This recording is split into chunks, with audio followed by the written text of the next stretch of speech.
We know that a language, any language, is so much more than words on a page, so much more than a linear kind of set of, here we have the word bread in English, pain in French.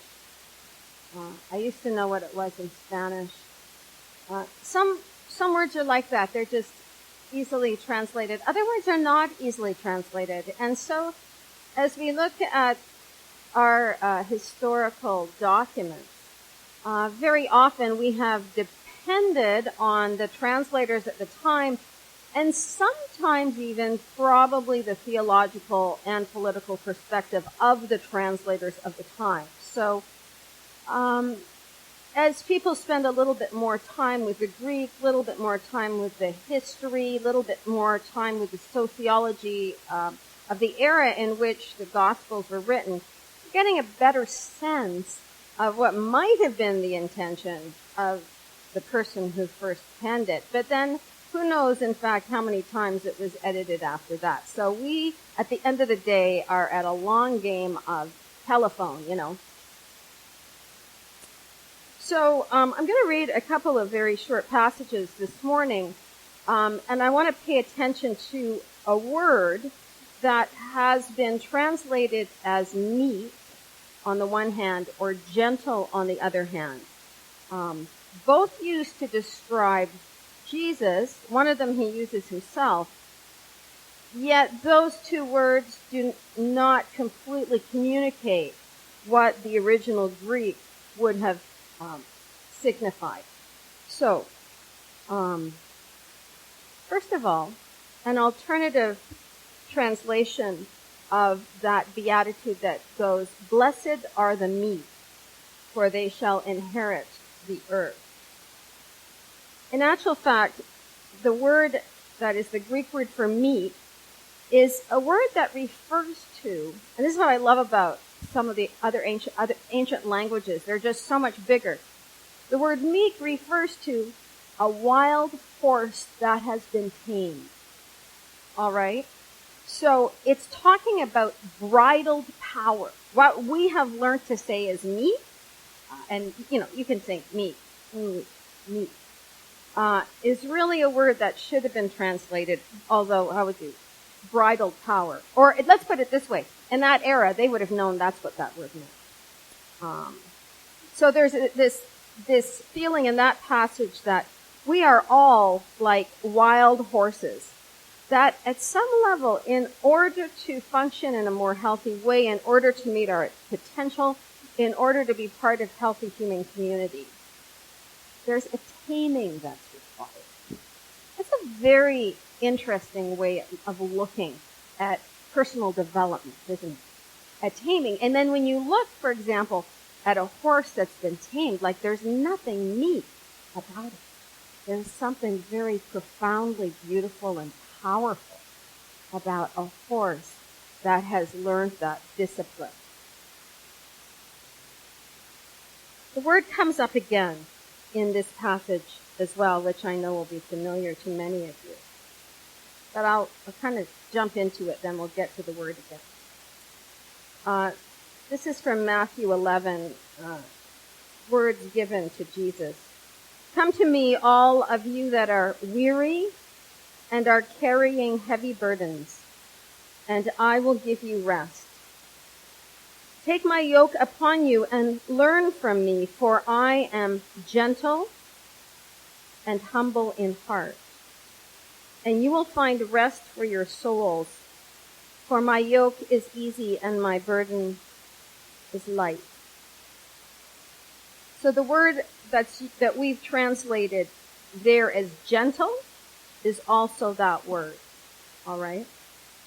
So, try and make sense.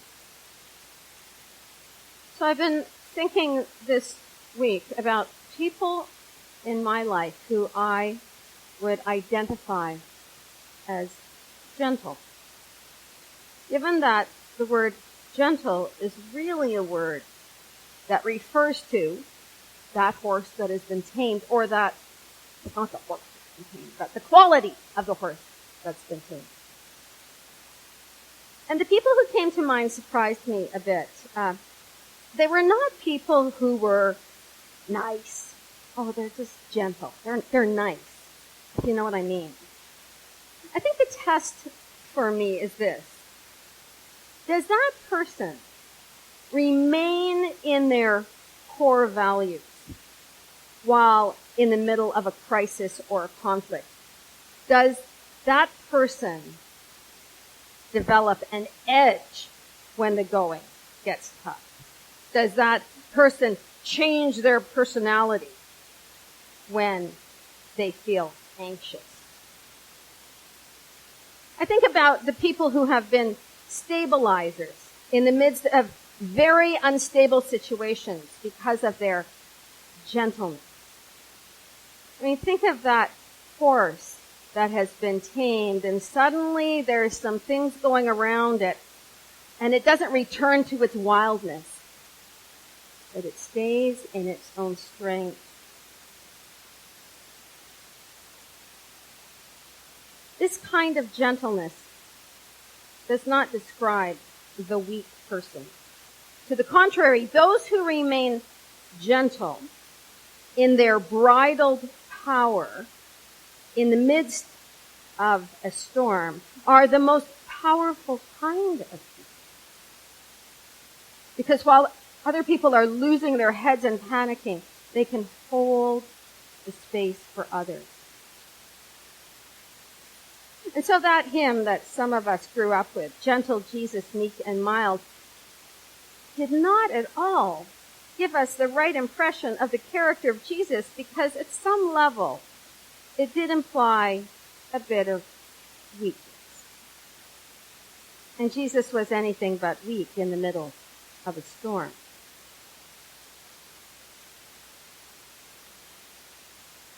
And so when you think of that word, gentleness, I mean, how have we used it?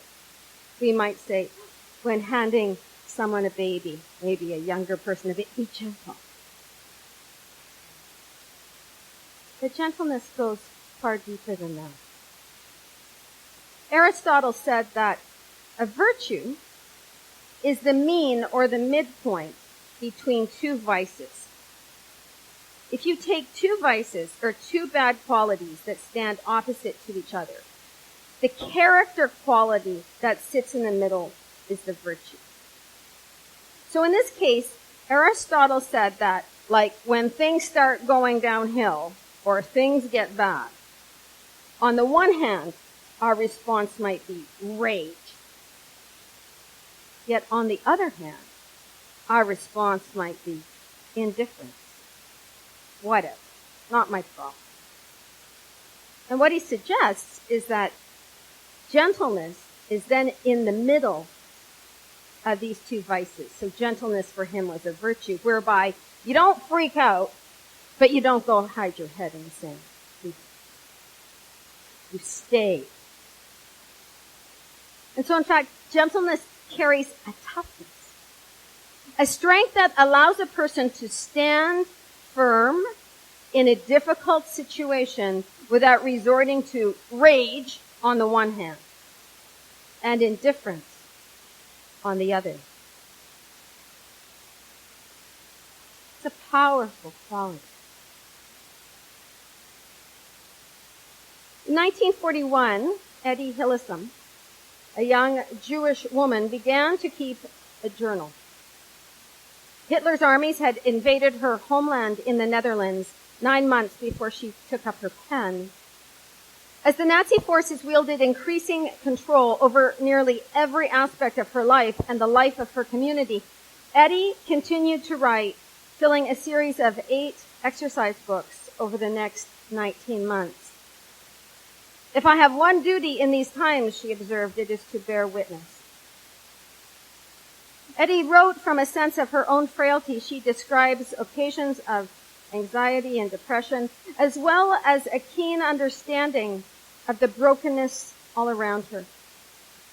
Yet in the midst of all of it, Etty practiced a stubborn willingness to enter the darkness and its mysteries. And in that darkness, she connected with a sense of God and a deep sense of what was in her own soul.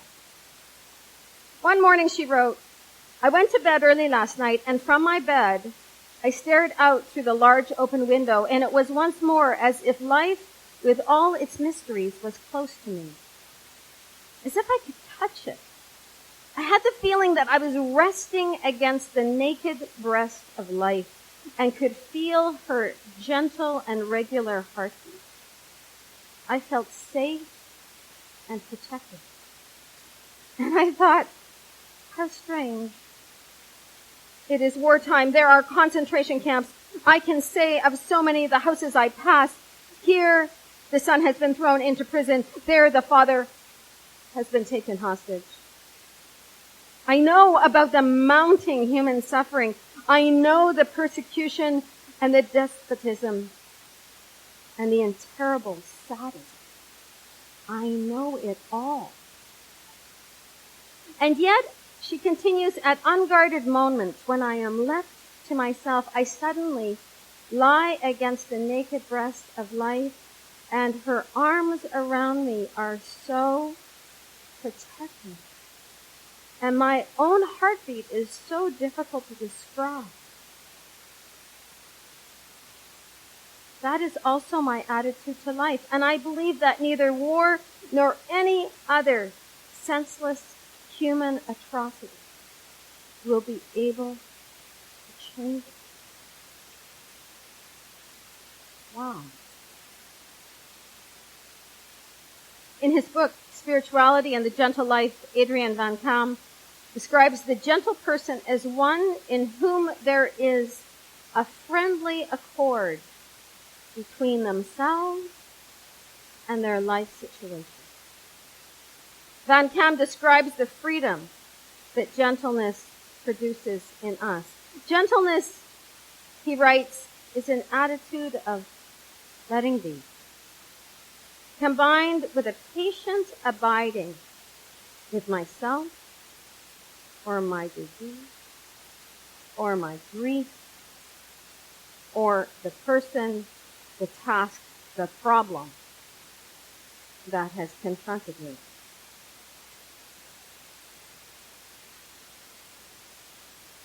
So let's think about the words of Jesus.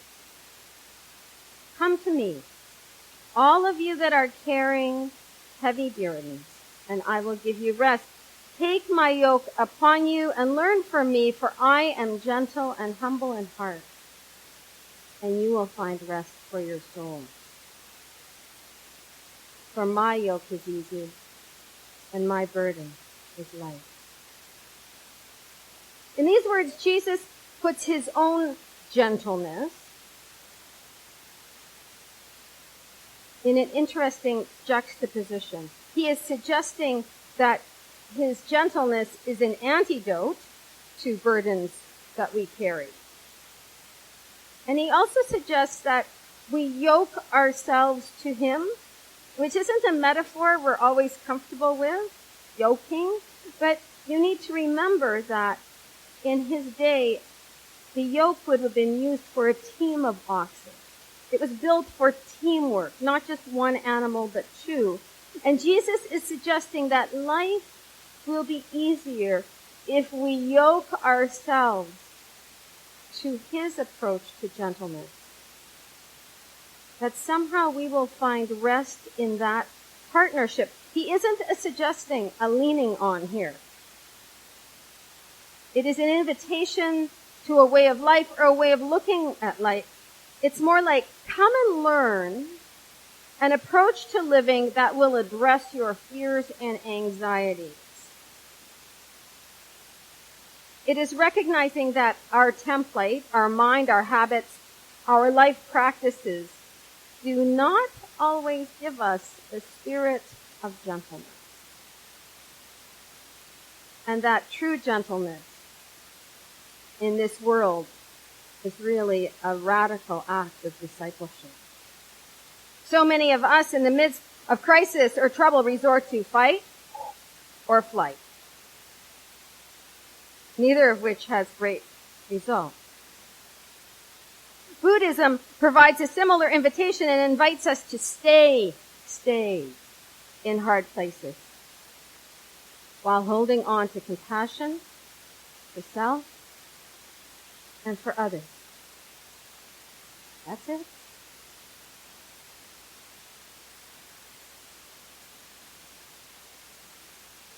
The goal is to stay firm in one's convictions while treating one another with gentleness. Ellie Hillesum speaks of it another way. Staying strong in one's character when every other choice is taken from us. It involves recognizing our burdens, but not letting our burdens rule how we treat ourselves or how we treat one another.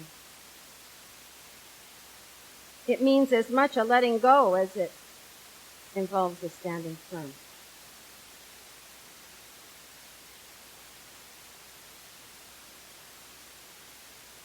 As we go into this time of contemplation, I wonder where you need to nurture the strength of gentleness in your life. The strength to live out of your finest self, your most compassionate self, even when you are being assaulted by anxiety or fear or grief.